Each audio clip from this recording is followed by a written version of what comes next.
morning to all of you. Thank you very much for coming very early to, I hope, learn a little bit about the G8 and G20. First, I have two pieces of news to give to you. One bad, one good.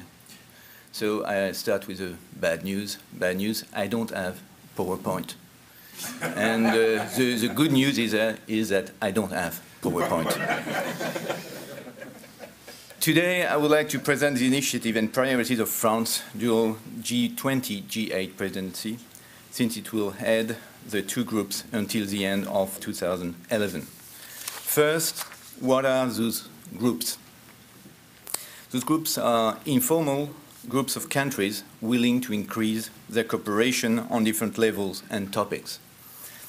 They are trying to generate a political momentum through political agreements. They need to be endorsed by the relevant organization. So they are not, I would like to stress that point, they are not international organizations. They do not produce international law. They are not a substitute to the UN or to the international community. The G20, a group of 20 advanced and emerging economies, was established in 1999 in the wake of the 1997 Asian financial crisis to promote global financial stability. But it was only in response to the global financial crisis of 2008, however, that the G20 emerged as a major player on the world stage, reflecting the change in the balance of world economic powers. Today, the G20 is recognized as the only international forum with the influence, authority, and ability to ensure that such a crisis never occurs again and provide world growth with more stable, sustainable foundations. The G20 summit in Pittsburgh in September 2009 marked a major step forward in the reform of global governance by designating the G20 as, and I quote, the premier forum for international economic cooperation. The G20 members represent some 85% of global GDP and two-thirds of the world's population. Confronted with the deepest economic and financial crisis since World War II, the G20 went into high gear in late 2008. At the initiative of the French Presidency of the European Union and the United States, the G20 met for the first time at the level of heads of state and government in Washington in autumn 2008. At this pioneering summit, the group agreed on an extraordinary plan of action to prevent the financial system and the global economy from collapsing. It was, in fact, the largest and most coordinated fiscal and monetary stimulus ever undertaken. The G20 also engaged in a long-term dialogue to resolve the dangerous imbalances that plague the global economy. It took shape with the establishment of a framework for strong, sustainable, and balanced growth. The G20 summit in Seoul in November 2010 focused mainly on exchange rates and global economic imbalances. A monitoring system is being set up to observe persistent economic disparities, and under the French chair, indicators to identify these imbalances will be developed. The G20 has demonstrated its capacity to meet its commitments, for example, with the prudential regulation of the banks, so-called Basel III, or the reform of the governance of the IMF. G20 action over the last 2 years has more than tripled the IMF's resources, and its governance was rebalanced in Seoul with the transfers of over 6% of the capital to the emerging and developing countries, more than the 5% target set by the G20 in Pittsburgh, and a new executive board on which the emerging countries have a full seat. G20 in Seoul took forward the action in support of fully responsible, better regulated capitalism. Members of the G20 were able to offer a collective and effective response that mitigated the impact of the crisis and restored confidence at a faster rate than many analysts had predicted. The world was pulled out of the financial crisis with a comprehensive package of measures, including budgetary and monetary aid, support for the banking sector so it could continue to finance the global economy, protection of global trade, and a determination to safeguard the financial flows to emerging countries, particularly by giving a significant capital injection to international financial institutions. The call of protectionism was also resisted, proof that we had learned the lesson of the Great Depression 80 years before. So what are the G20 priorities for France? France is chairing the G20 from November 12, 2010 through to the next summit in Cannes in November 2011. Ministerial meetings, finance minister, agriculture minister, labor and employment minister, and most likely development ministers, and meeting of experts will prepare for the summit.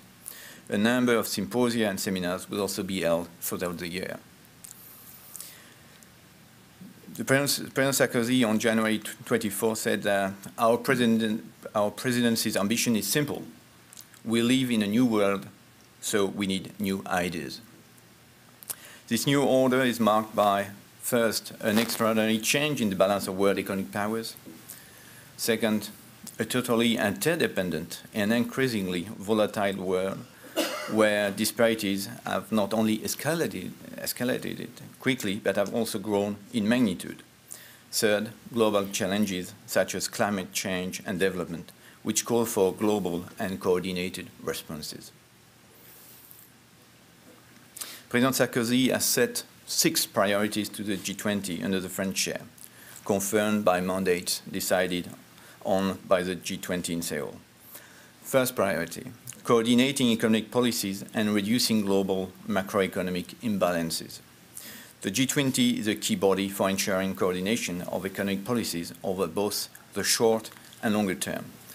Over and beyond its leadership during the crisis, the G20 has created the framework for strong, sustainable and balanced growth, whose goal is to redirect national economic strategies in a direction that provides greater benefit for the world economy. France will continue this effort in 2011 and will follow up on the commitments made in Seoul, whereby each member of the G20 agreed to implement measures tailored to national circumstances to reduce macroeconomic imbalances and boost global growth. Second priority, strengthening financial regulation. To strengthen financial sector oversight on a lasting basis, it is crucial that we ensure a thorough implementation of the rule agreed to by the G20. France will also work to stiffen the rules wherever they have proved missing. For example, with respect to regulation of the shadow banking system and concerning financial market integrity and transparency. Third priority, the reform of the international monetary system. In particular, to combat excess volatility in exchange rates and to improve the coordination of the economic policies of the major economic zones. In Seoul, the G20 mandated the IMF to work on, and I quote, a more stable and resilient international monetary system in the perspective of the Cannes summit later this year. We need to find a method and a forum for dialogue on exchange rate issues, as the G7 did in the past with the Plaza and Louvre agreement. To protect ourselves against massive capital inflows and outflows, to reduce the risk by diversifying the composition of currency reserves. Of course, it's a very sensitive issue that needs a lot of thorough thinking and discussion in light of the instability in currency exchange rates and the accumulation of unproductive reserves. A first seminar on the reform of the international monetary system will take place in China in March. Germany and Mexico will co-chair the working group. The fourth priority is commodity price volatility. At the September 2009 Pittsburgh summit, the G20 examined the issue of excessive fluctuations in commodity prices for the first time, but few concrete measures have been taken to date. France would like to find collective solutions in order to reduce excessive commodity price volatility, particularly of agricultural commodity prices, which undermines world growth and threatens food security for population for populations around the world.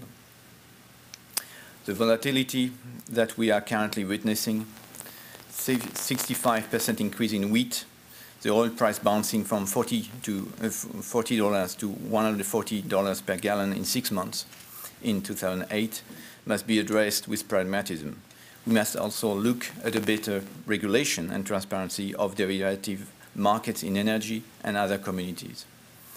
We cannot allow soaring food prices and wild swings in energy prices to threaten the lives of so many. We need to have greater transparency on commodity market trading and pricing.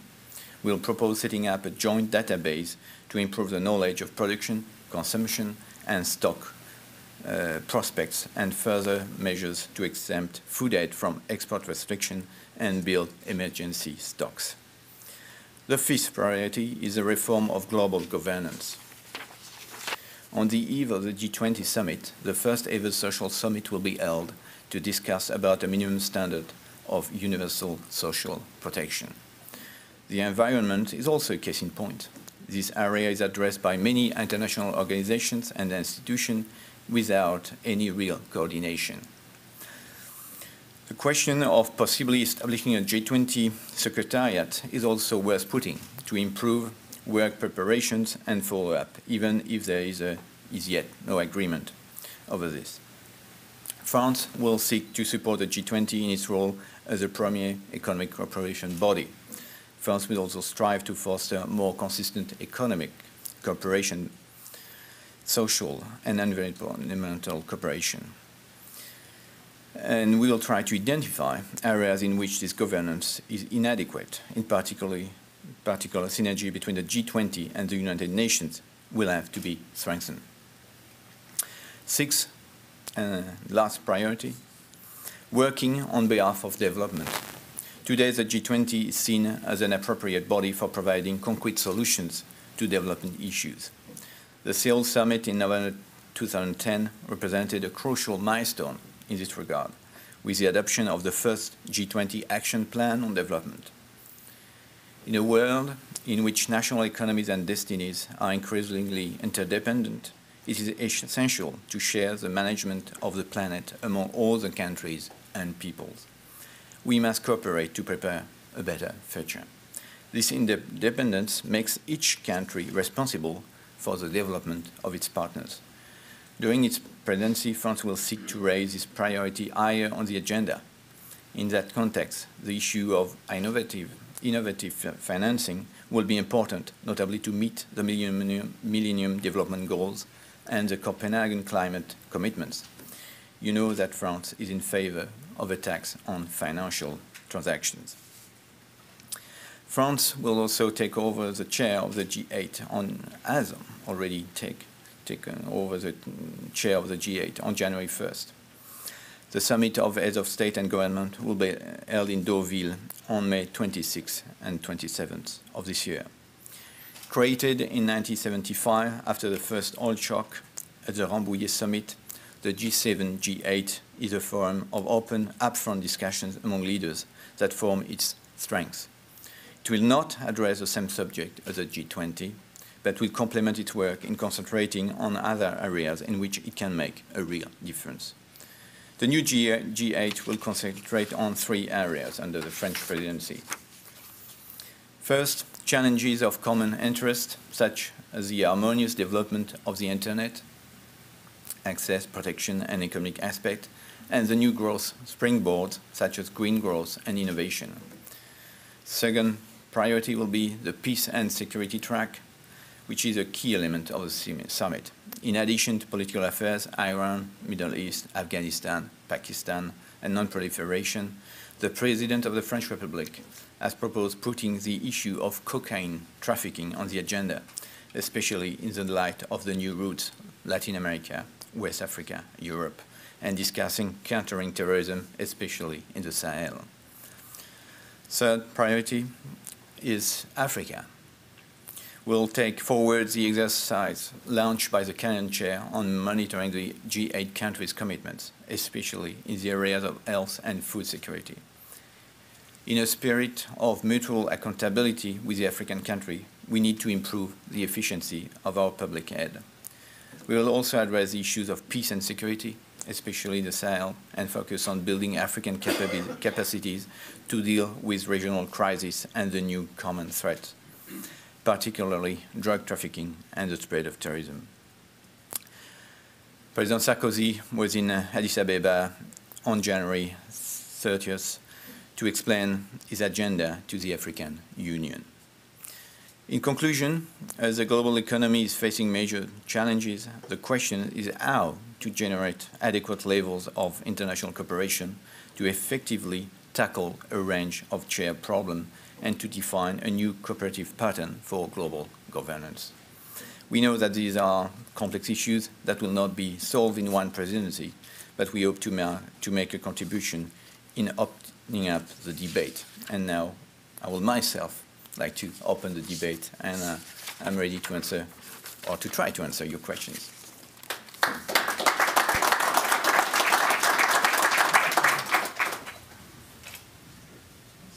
I'm very grateful to the Niagara Foundation for the invitation, because it provides me with the opportunity to talk a little bit about the G20 and the G8 French Presidency.